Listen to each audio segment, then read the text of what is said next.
ભગવાન અને નંદ બાબા બંને અક્રૂરજીને ઘરે લઈ આવ્યા, એને આતિથ્ય સત્કાર કરાયું, સુંદર મજાના આસન, એનું જે સન્માન થતું હોય, અર્ઘ્ય, સ્નાન માટેની વ્યવસ્થા, સુંદર મજાના વસ્ત્રો અર્પણ કર્યા.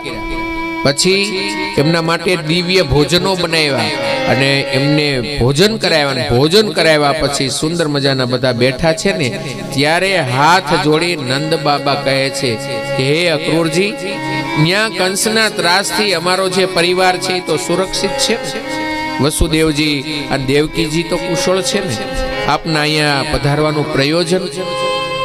ત્યારે એમ કહે છે કે રાજા કંસ પોતાની રાજધાનીની અંદર ધનુર્યજ્ઞ કરવા માગે છે અને હું તમને નિમંત્રણ દેવા માટે આવ્યો છું. આપના પરિવારે બધાએ ત્યાં હાજરી આપવાની છે. સાથે સાથે આ સોનાનો રથ મોકલો છે. આ રથની અંદર તમે